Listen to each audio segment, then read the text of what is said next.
Il restait 2 semaines avant Noël, et la maison de Monsieur John était remplie de bruit. Les enfants couraient dans tous les sens, excités à l'idée de leur voyage au village, sans se douter du mal qui les attendait. Ce n'était pourtant pas leur première fois. Chaque année, ils rentraient au village pour Noël, c'était la seule occasion où ils voyaient leur famille là-bas. Les enfants adoraient ça, l'air frais, les grands arbres, et surtout les cousins avec qui jouer.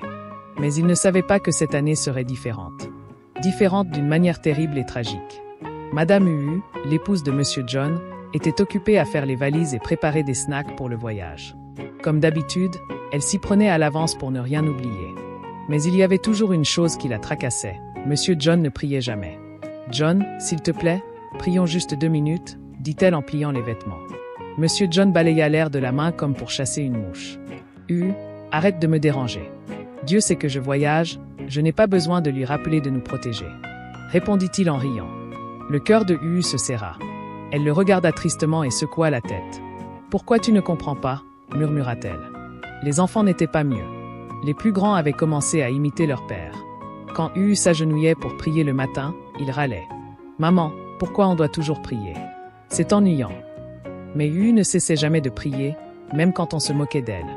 Elle priait toujours pour sa famille, demandant à Dieu de les protéger. Mais au fond de son cœur, elle souhaitait que Monsieur John prie au moins une seule fois avec elle. La maison était pleine de rire et d'excitation. Les enfants parlaient de ce qu'ils feraient au village.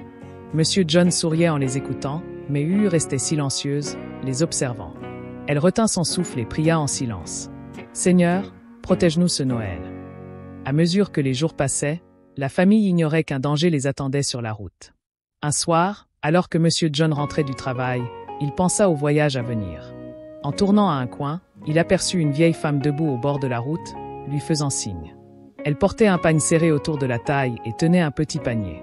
Monsieur John ralentit. « Maman, où allez-vous » demanda-t-il par la fenêtre. « Mon fils, je vais à la rue suivante, peux-tu m'y déposer ?»« Montez, maman, » dit-il. La vieille femme s'installa doucement. Un silence s'installa dans la voiture, brisé seulement par le ronronnement du moteur et le chant lointain des criquets. Puis elle dit doucement. « Mon fils, j'espère que tu ne seras pas fâché par ce que je vais dire. »« Qu'est-ce que c'est, maman ?» demanda-t-il, intrigué. Elle inspira profondément. « Ce Noël, tu ne devrais pas voyager au village. Et si tu dois vraiment y aller, prie et jeûne avant. Il y a un danger qui vous attend. » Ces paroles planèrent dans l'air comme une fumée. Monsieur John éclata de rire. « Maman, vous voulez que j'empêche ma famille d'aller au village? Ce n'est pas la première fois qu'on y va pour Noël. Rien ne va arriver. » La vieille femme le regarda, ses yeux sombres et sérieux. « J'ai dit ce que j'avais à dire. Le reste ne dépend plus de moi. » Lorsqu'ils arrivèrent, elle descendit. Avant de partir, elle lança. « Merci pour le trajet. Mais souviens-toi de mes paroles. Prie et jeûne si tu dois partir. » Monsieur John lui fit un signe de la main en souriant. Mais au moment où sa voiture s'éloignait dans le crépuscule, la vieille femme resta immobile, les yeux fixés. Elle avait accompli sa mission, le reste ne dépendait plus d'elle. 2 jours avant Noël, la maison était en ébullition. Les sacs étaient prêts, pleins de vêtements, cadeaux et encas. Les enfants dansaient de joie en parlant du village. Avant de partir, Uhu appela tout le monde dans le salon. « Prions avant de partir. »« Uhu, encore avec tes prières. On ne va pas sur la lune, c'est juste le village. Je vais chauffer la voiture, dit-il en partant. Uhu soupira, s'agenouilla seul avec les enfants, et murmura. « Seigneur, protège-nous et guide ma famille. » Monsieur John monta dans la voiture, tourna la clé, mais aucun son. Il recommença. Le moteur toussa faiblement, puis, silence. « Qu'est-ce que c'est que ça ?» marmonna-t-il. Il descendit, ouvrit le capot, bidouilla des fils, rien. Frustré, il rentra. La voiture ne démarre pas. Je ne sais pas ce qui se passe. Uhu le regarda calmement. Peut-être que Dieu ne veut pas qu'on parte. Uhu, arrête. Qu'est-ce que Dieu a à voir avec un moteur? J'appelle le mécanicien. Le mécanicien arriva, inspecta, secoua la tête. Oga, le moteur est mort. Cette voiture ne va nulle part. Mort. Mais je l'ai conduite hier. Parfois ça arrive, monsieur. C'est au-delà de moi. Uhu sourit légèrement. Dieu sait pourquoi.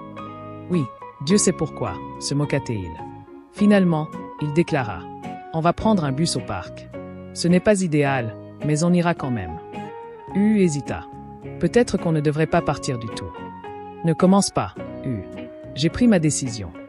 Les sacs furent reconditionnés, Les enfants excités se préparèrent, mais le cœur de Hu restait lourd. Ce qu'ils ignoraient, c'est qu'au village, tout le monde n'attendait pas leur venue avec joie. Mama Amaka, la belle-mère de John, était rongée de jalousie. Chaque année, John arrivait comme un roi avec sa belle voiture, sa femme bien habillée, ses enfants bien nourris. Ses propres filles venaient à pied ou en vélo. Pourquoi chaque Noël doit être pour John? Grommela-t-elle. Elle appela son amie, Mama EY accent aigu. Cette année, John et sa famille ne viendront pas ici se vanter. Sans perdre de temps, elles allèrent dans la forêt, chez les sorcières du village. Là, la chef sorcière leur demanda « Pourquoi êtes-vous là?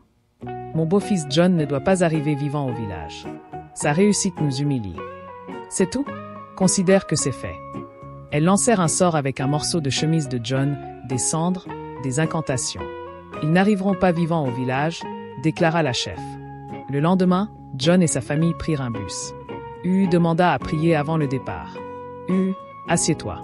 Ce n'est pas une église ici, » murmura John, gêné. Mais Hu pria à voix haute. « Seigneur, protège-nous. Couvre ce bus et chaque personne dedans. » Le bus démarra. Les enfants riaient, John s'endormit. Mais à mi-chemin, le chauffeur cria. « Les freins! Les freins ne marchent plus. » Le chaos éclata. Le bus zigzaguait, les passagers hurlaient. Hu serrait ses enfants et priait. « Seigneur, sauve-nous. » Un camion-citerne approchait à vive allure. Puis, boum! Le choc fut terrible. Vitres brisées. Métal tordu. Le monde s'éteignit dans un silence de mort. Au village, la nouvelle arriva rapidement. John et sa famille ont eu un grave accident. Mama Amaka tomba au sol en hurlant, simulant la douleur. Mais en elle, elle jubilait. Enfin, personne ne viendra éclipser mes fils. Mais ce qu'elle ignorait, c'est que Dieu avait protégé Hu et ses enfants. Pas une seule égratignure. Monsieur John, à l'avant, avait survécu, mais ses jambes étaient broyées. À l'hôpital, Hu priait. « Seigneur, tu nous as sauvés. Ne prends pas mon mari. » Par miracle, John survécut. Et là, une silhouette entra. La vieille femme. « Tu te souviens de moi? Je t'avais prévenu. Ce n'est pas grâce à toi, mais grâce aux prières de ta femme que tu es encore en vie. » Elle révéla la vérité. Ta belle-mère, Mama Amaka, t'a maudit avec les sorcières. Mais Dieu est plus grand. Les prières de ta femme ont été un bouclier. John pleura. J'ai été insensé. Je n'ai pas écouté. La vieille femme conclut. N'ignore jamais la voix de Dieu. Et ne sous-estime jamais la puissance de la prière. Depuis ce jour, Monsieur John changea complètement. Il priait chaque matin, le premier à l'église, humble et reconnaissant. Et il ne retourna plus jamais au village pour Noël. Pas jusqu'à des années plus tard, quand Mama Amaka mourut. L'histoire de l'accident et de la survie miraculeuse de la famille devint célèbre. Un puissant rappel que tout le monde ne se réjouit pas de ton succès. Et la prière est la meilleure arme contre le mal.